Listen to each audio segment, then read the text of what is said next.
안녕하십니까. 서울 북부교회에서 주님을 섬기는 강용길입니다. 오늘 저는 이 유튜브를 통해서 이 가치 있는 인생을 위해서라는 제목으로 우리 하나님 복음 말씀을 전하려고 합니다.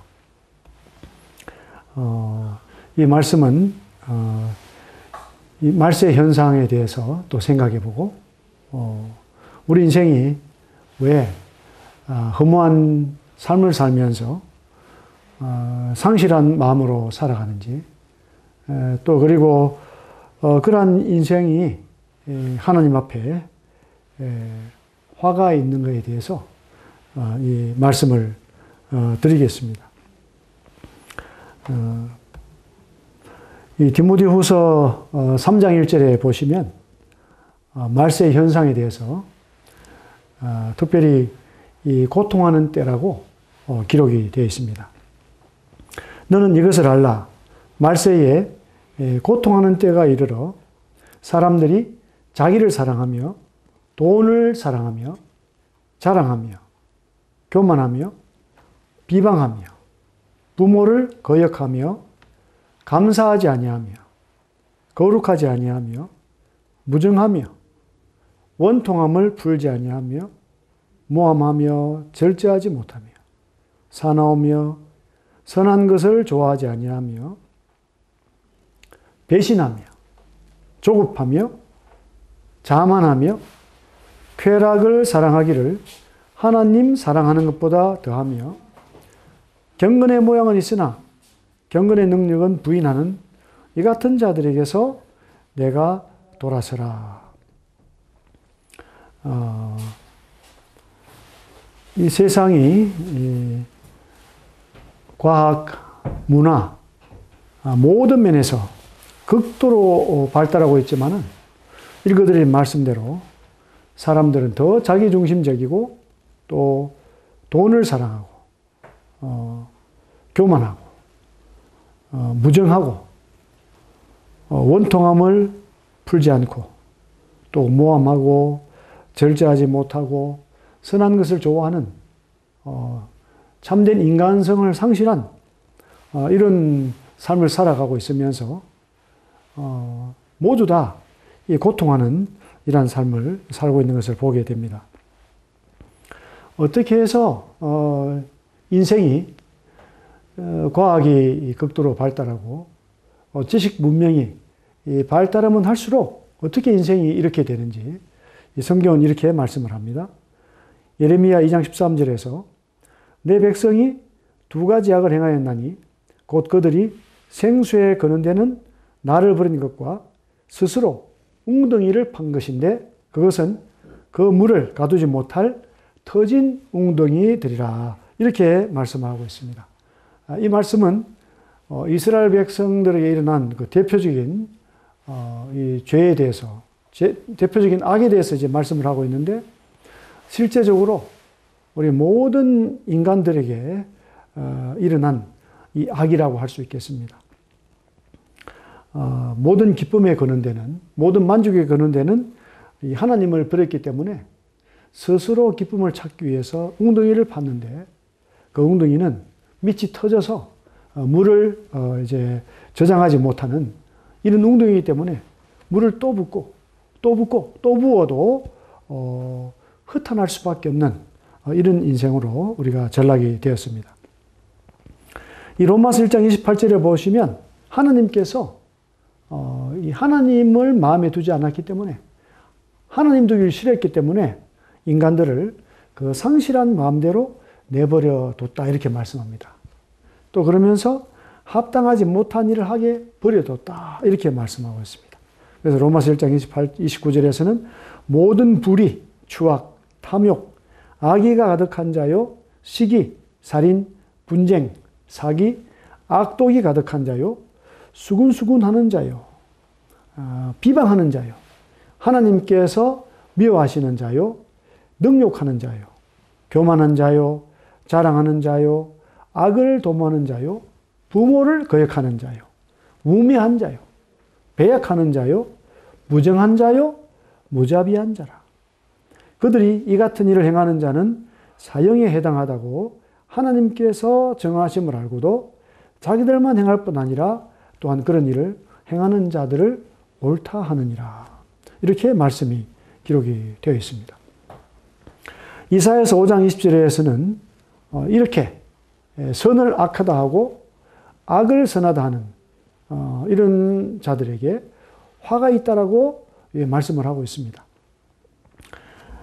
악을 선하다 하며 선을 악하다 하며 흑암으로 광명을 삼으며 광명으로 흑암을 삼으며 쓴 것으로 단 것을 삼으며 단 것으로 쓴 것을 삼는 그들은 화 있을진저 스스로 지혜 있다 하며 스스로 명철하다 하는 그들은 화 있을진저 이렇게 말씀이 기록이 되어 있습니다. 특별히 이러한 인생들 위에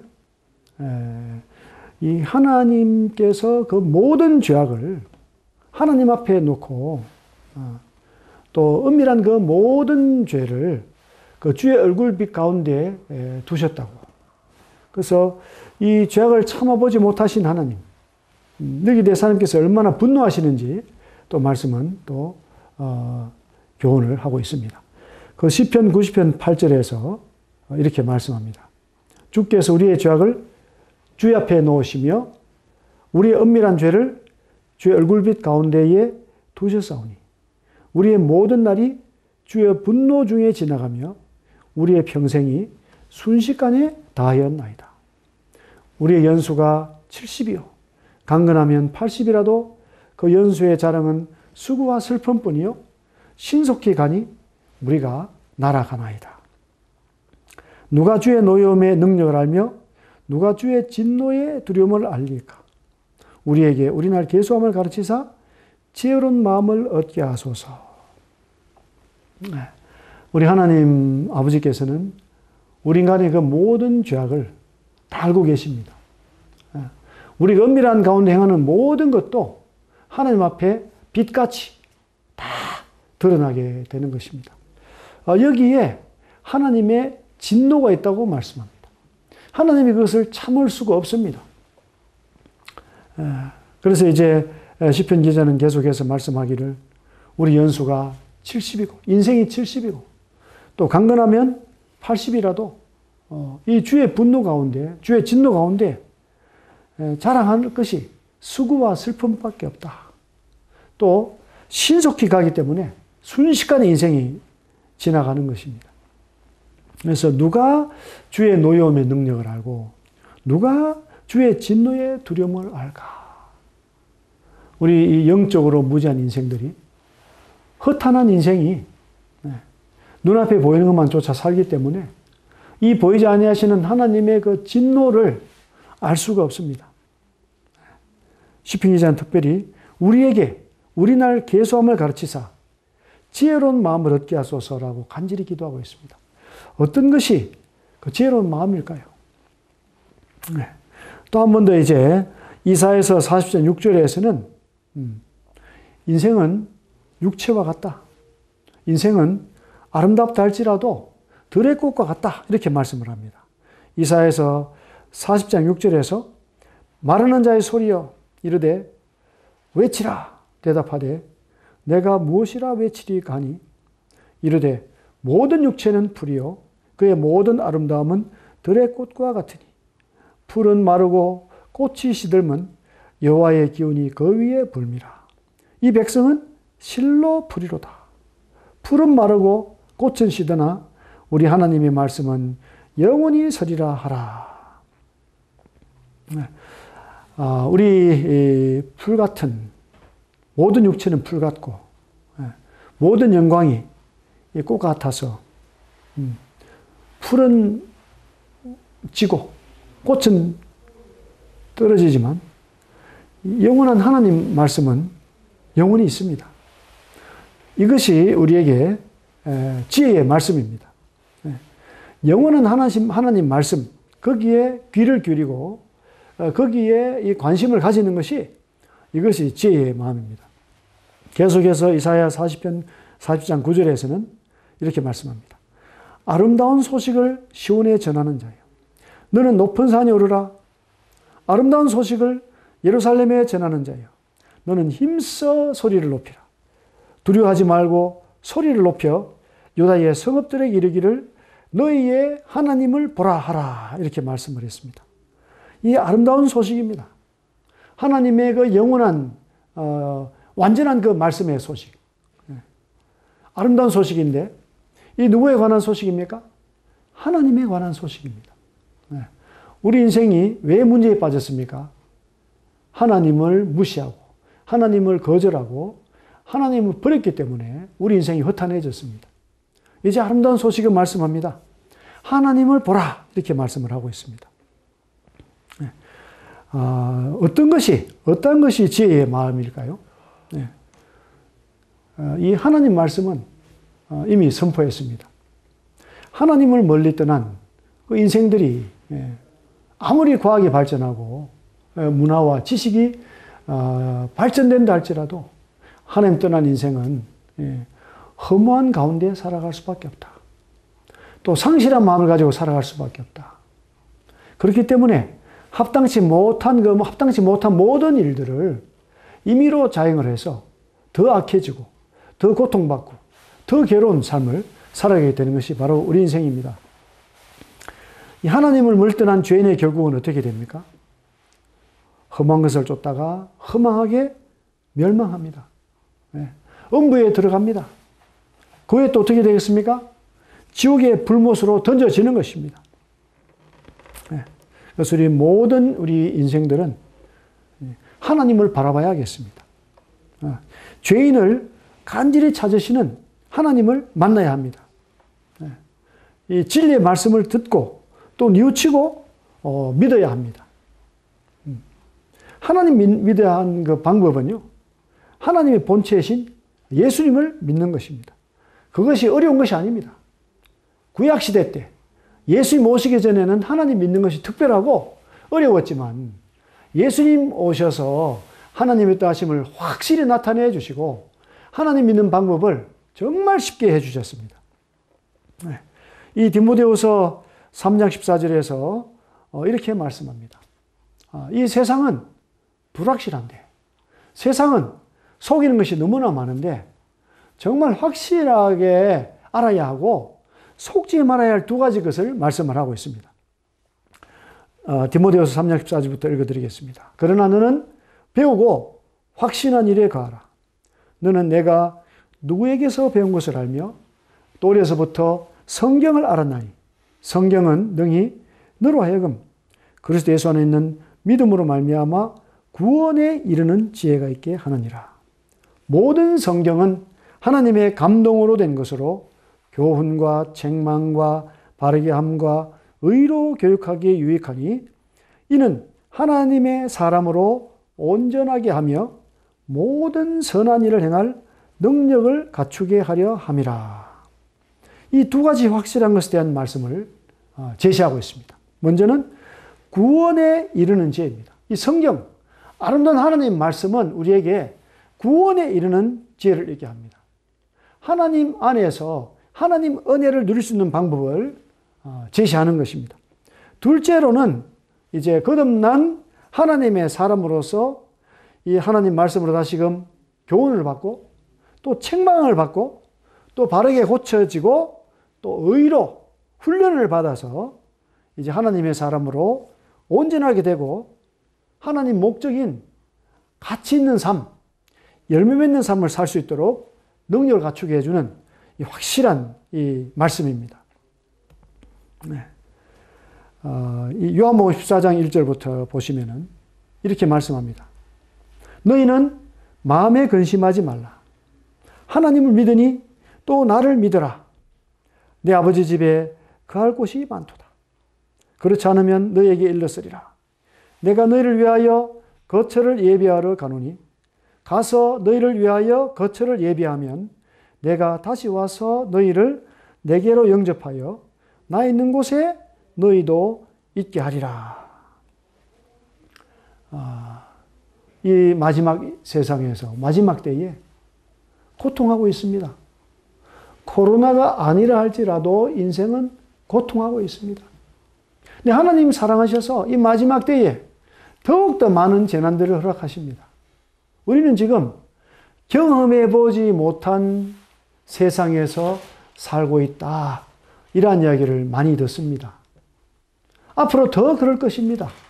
더 예상하지 못한 엄청난 일들이 닥칠 것입니다.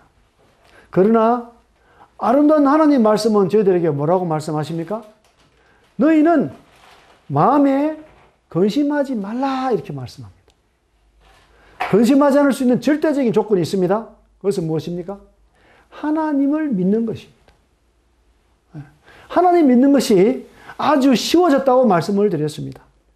하나님을 믿으니 또 나를 믿으라. 예수님께서 나를 믿으라. 예수님께서 2000년 전에 이 세상에 오셔서 하나님 아버지였다 하심을 확실하게 나타내 주셨습니다.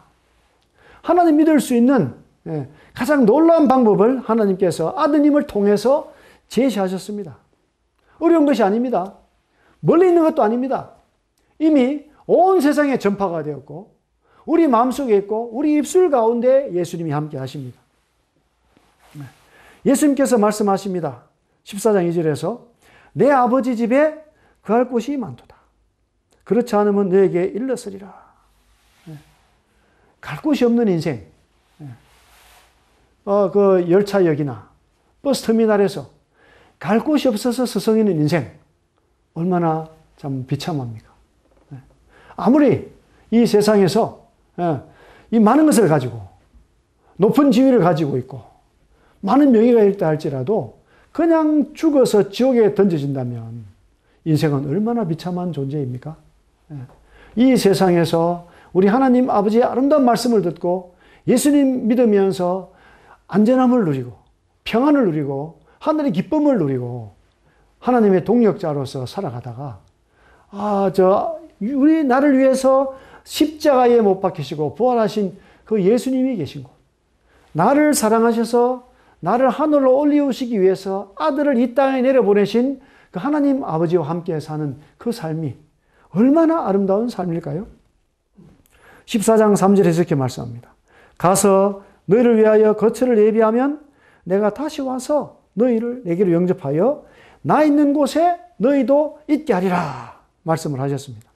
그때 도마는 물었습니다. 주여, 주께서 어디로 가시는지 우리가 알지 못하거늘 거기를 어찌 알겠습니까? 도마가 갑자기 물었습니다. 도마는 3년 동안이나 예수님과 함께 했지만은 예수님 어디로 가시는지를 몰랐습니다. 왜냐하면 도마의 관심은 예수님에게 있는 것이 아니라 예수님 통해서 얻게 될 세상적인 것에 관심이 있었습니다. 이 세상 영광, 세상 명예, 세상 권세 이런 것에만 관심이 있었기 때문에 그 예수님의 가르침이 바로 앞에 있었지만 그 말씀이 그의 마음속에 자리 잡지 못하고 그의 말씀이 그 입에 머물지 못했던 것입니다. 14장 6절에서 예수님 말씀하십니다.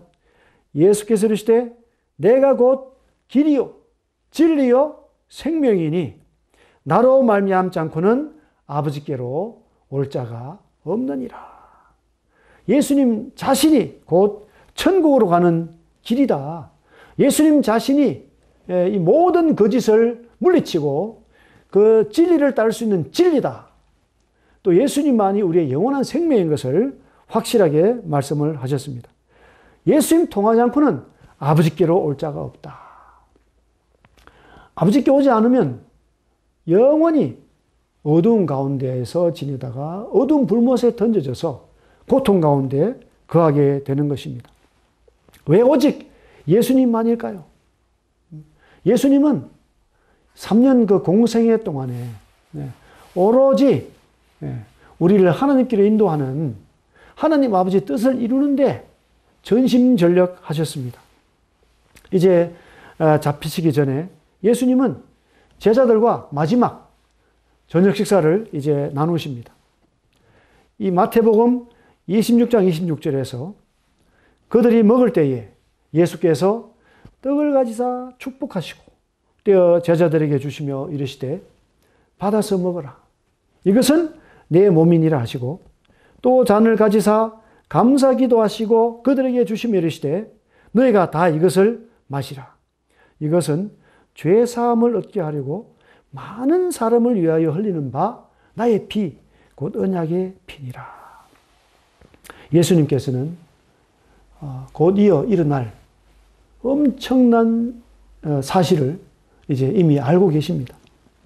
조금 있으면 그 로마 병사들에게 붙들리고 또 불공정한 재판을 받고 이제 그 옷이 다 벗겨져서 채찍에 맞으시고 또 머리에는 가시면류관을 쓰시고 그 골고다 그 십자가에서 그 못 박혀서 피를 다 쏟으시고 하나님 아버지께로부터도 버림받을 이런 일을 예수님은 다 알고 계셨습니다. 그런데 예수님은 이 예수님의 몸을 상징하는 이 떡을 들고 감사하셨습니다. 어떻게 감사하셨을까요? 하나님 아버지의 그 간절한 마음, 하나님 아버지께서 아들 예수님을 십자가에 내 희생제물로 내어주셔서 어떻게 그 모든 죄를 다 사하는 일을 완성할 수 있을까? 아버지의 뜻에 동참하는 감사의 기도를 드렸을 것입니다. 그리고 또 이 잔을 가지고 감사기도 하시고 이것은 죄 사함을 얻게 하려고 많은 사람을 위해서 흘리는 나의 피, 언약의 피다. 그 새 언약의 피를 들고 감사하셨습니다. 십자가에서 예수님 또 뭐라고 말씀하셨습니까? 요한복음 19장 30절에서 예수님은 승리의 그 외침을 외치셨습니다. 그 마지막 죽음의 숨이 멎는 순간에 우리는 패배와 회한의 소리를 발할 수 있겠습니다만 예수님은 승리의 외침을 외치셨습니다. 예수께서 신 포도주를 받으신 후 이르시되 다 이루었다 하시고 머리를 숙이니 영혼이 떠나가시니라. 예수님 무엇을 다 이루셨습니까? 우리가 지은 죄, 아담과 하와 이후로 또 계속해서 계성에 내려왔던 유전한 그 죄, 모든 죄의 형벌을 예수님께서 십자가에서 다 갚으심으로 우리 죄를 완전히 사해 주신 하나님의 뜻이 완전히 이루어지는 그것을 다 이루었다, 다 갚았다 이렇게 선포하신 외치심입니다. 십자가에서 고통 가운데서도 마지막에 외치신 그 외침은 바로 저와 이 말씀을 청취하시는, 시청하시는 우리 모든 분들을 위한 은혜의 말씀인 것입니다. 아름다운 복음 말씀인 것입니다. 오늘 저는 하나님을 대신해서 우리 주 예수님의 마음으로 모든 듣는 분들을 아름답고 가치 있는 삶으로 초대했습니다. 험한 인생을 살고 있습니까? 주의 날의 두려움, 결산의 날을 알고 계십니까? 인생을 어떻게 살고 계십니까? 하나님의 목적대로 살고 계십니까? 복된 인생을 사십니까? 아니면 여전히 죄 가운데서 하나님 멀리 떠나서 험한 인생 가운데 살고 계십니까? 아름다운 예수님의 소식을 들으셨습니다. 내가 곧 길이요 진리요 생명이다. 나로 말미암지 않고는 아버지께로 올 자가 없다. 예수님께서 십자가에서 외치셨습니다. 다 이루었다. 누구든지 예수님 통해서 하나님 아버지께 나갈 수 있는 길을 활짝 열어놓으셨습니다. 어떻습니까? 이 말씀을 통해서 하나님 아름다운 말씀에 귀를 기울이고 지혜의 마음을 가진 가운데 구원을 받으시고 예수님과 동행하는 아름다운 삶을 사시지 않겠습니까? 하늘에 소망을 둔 참 가치 있는 인생을 살지 않으시겠습니까? 감사합니다.